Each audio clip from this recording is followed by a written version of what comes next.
Welcome to Democracy Now!, democracynow.org, the War and Peace Report. I'm Amy Goodman. The Build Back Better bill appears to be doomed after Senator Joe Manchin announced Sunday he would not vote for President Biden and the Democrats' signature piece of legislation, the almost $2 trillion package that would expand the social safety net and combat the climate emergency. If I can't go home and explain it to the people of West Virginia, I can't vote for it. And I cannot vote to continue with this piece of legislation. I just can't. I've tried everything humanly possible. I can't get there. Manchin chose to make his announcement on Fox News. The news prompted swift condemnation from Democrats, activists, and the White House, which essentially accused the West Virginia conservative Democrat of lying. In a scathing statement, Press Secretary Jen Psaki said Manchin's announcement, quote, represents a sudden and inexplicable reversal in his position and a breach of his commitments to the president and the senator's colleagues in the House and Senate, unquote. Manchin reportedly refused to take a White House call before sinking the bill on TV. Progressive lawmakers called out both Manchin and Democratic leadership for failing earlier this year to keep the bipartisan infrastructure vote tied to a vote on the Build Back Better Act. Congressmember Ilhan Omar tweeted, quote, West Virginia is 50th in public health, 50th in childcare, 48th in employment. They support Build Back Better by a 43-point margin. This has nothing to do with his constituents. This is about the corruption and self-interest of a coal baron, Ilhan Omar tweeted.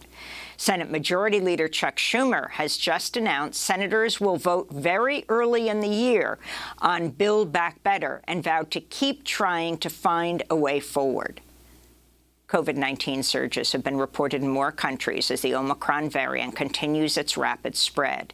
Here in the U.S., an average of 1,300 people are still dying every day, with Delta remaining the dominant variant for now. Across the country, long lines formed at testing sites amidst a wave of new infections and as people prepare for holiday travel and gatherings. Meanwhile, a federal appeals court Friday reinstated the Biden administration vaccine or testing mandate for companies with 100 or more workers.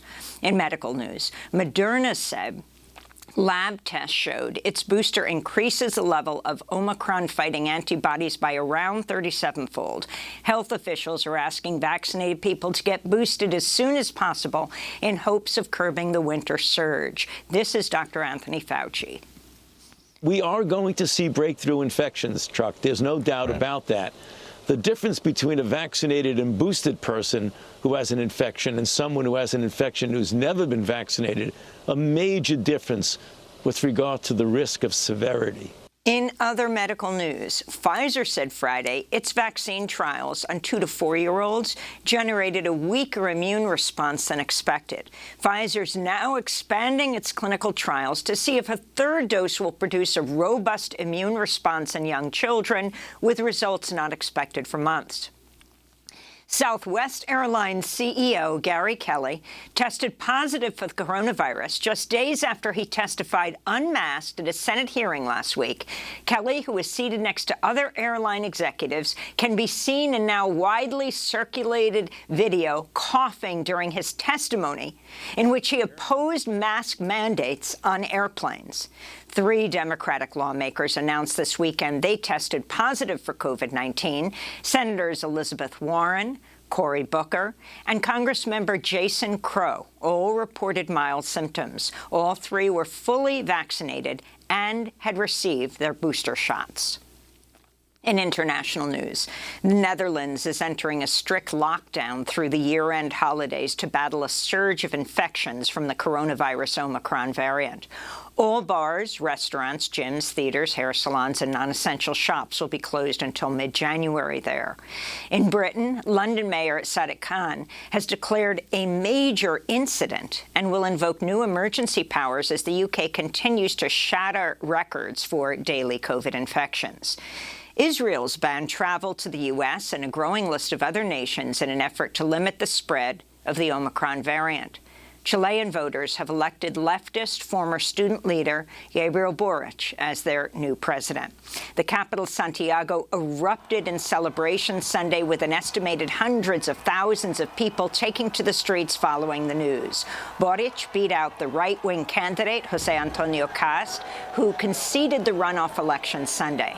At 35 years old, Boric will become Chile's youngest president. He's vowed to fight for progressive social reforms and overhaul the neoliberal economic policies left by the U.S.-backed dictatorship of General Augusto Pinochet.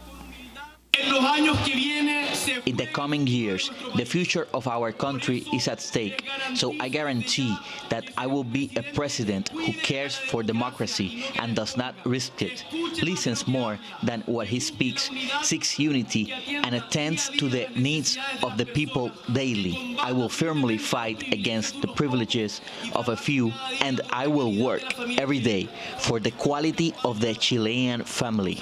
Gabriel Boric will be sworn as president in March. In the Philippines, the death toll from Super Typhoon Rahm has reached 375. At least another 500 people were injured. Dozens are still missing as search and rescue operations continue. Rahm is the strongest typhoon to hit the Philippines this year. Meanwhile, in Malaysia, major floods have killed at least 8 people and displaced tens of thousands after a month's worth of rain fell in just 2 days. Many residents found themselves stranded after roads became inundated and were shut down. I've never experienced floods this bad. Usually it's just small floods, but this time it's the worst, with cars and floodwater. Hong Kong voters turned out in record low numbers for a legislative election held Sunday, the first election under a draconian new law that only allows pro-Beijing candidates to run for office. Just 30% of Hong Kong's 4.4 million eligible voters cast ballots in the so-called Patriots-only election. There are no voices from the opposition side. If there are even just some opposing opinions, they would send signals to Hong Kong and China to indicate what Hong Kong people are thinking. But now, there will not be much of these signals. In Sudan, hundreds of thousands of protesters marched to the presidential palace in the capital Khartoum Sunday, demanding an end to military rule and the right to self-determination. They were met by heavy volleys of tear gas, stun grenades, and live ammunition fired by Sudanese soldiers. Protesters also took to the streets in cities across Sudan, marking the 3rd anniversary of the uprising that toppled longtime dictator Omar al-Bashir. The United Nations Human Rights Council is launching an international investigation into Ethiopia's 13-month conflict that's left thousands of people dead and millions displaced. The resolution passed despite objections from the Ethiopian government. The conflict between northern Tigrayan forces and the Ethiopian government led to a devastating humanitarian crisis, as well as likely war crimes and crimes against humanity. This comes as the Ethiopian government has announced its army has recaptured several more towns from Tigrayan rebels. The Organization of Islamic Cooperation has vowed to establish a humanitarian trust fund for Afghanistan in hopes of averting widespread hunger and economic crisis. The U.S. and its allies froze billions of dollars of assets and aid after the August Taliban takeover. Pakistan hosted the major emergency summit of Islamic states. This is Pakistani Prime Minister Imran Khan Sunday. And I must say that we have to, and I speak to the United States specifically, they must delink the Taliban government from the 40 million Afghan citizens. Even if they've been in conflict with Taliban for 20 years. But this is a question of the people of Afghanistan. 40 million human beings. And that's why it is very important that action is taken immediately. Already we are late. The New York Times has obtained a trove of internal documents detailing how the U.S. military's air wars in the Middle East have been marked by flawed intelligence, rushed and imprecise targeting, and the deaths of thousands of civilians, many of them children.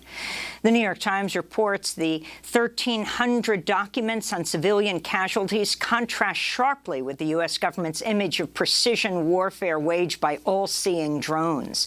In one such attack, Special Operations Forces reported killing 85 ISIS fighters in a July 2016 air raid in northern Syria. In fact, the raid hit houses far from the front line, killing 120 villagers.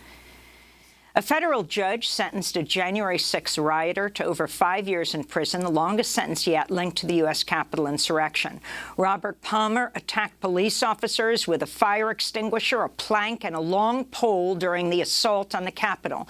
He was seen on video on the front lines of the mob violence, cheering on his fellow rioters while wearing a Florida for Trump hat and a jacket that looked like a U.S. flag. The Senate confirmed Rahm Emanuel as ambassador to Japan overnight Friday, despite vocal opposition from progressives and activists over Emanuel's cover-up of the police killing of 17-year-old Laquan McDonald while he was mayor of Chicago in 2014. Rahm Emanuel was among 41 ambassadors and 9 federal district court judges confirmed early Saturday morning after months of obstruction led by Republican Senator Ted Cruz. Cruz held up the process until the Senate agreed to vote on his bill imposing sanctions over the Nord Stream 2 pipeline, which runs from Russia to Germany. Senate Majority Leader Chuck Schumer said Saturday lawmakers would debate and vote on the sanctions by mid-January. An Alabama court has expunged the juvenile court records of Claudette Colvin, an African-American woman who was just 15 years old when she refused to give up her seat on a bus to a white woman. On March 2, 1955, Colvin boarded a Montgomery City bus after school to head home. As it filled up, a white woman was left standing, and the bus driver ordered Claudette Colvin to get up and move to the back. She refused and was dragged off the bus in handcuffs. In 2013, Claudette Colvin recalled that day in an interview on Democracy Now! It felt like soldier on the truth, hands were pushing me down on one shoulder, and Harriet Tubman, hands were pushing me down on another shoulder. And I could not move. And I yelled out, "It's my constitutional rights." Claudette Colvin's act of civil disobedience came 9 months before Rosa Parks' arrest in a similar protest sparked the Montgomery bus boycott, a landmark event in the civil rights movement. And former Black Panther Russell Maroon Shoatz has died at the age of 78, less than 2 months after being let out of prison on compassionate release. Shoatz was jailed in connection with a 1970 attack on a Philadelphia police station and spent 22 of his nearly half-century behind bars in solitary confinement, becoming an outspoken prison abolitionist. And those are some of the headlines. This is Democracy Now!, democracynow.org, The War and Peace Report. I'm Amy Goodman.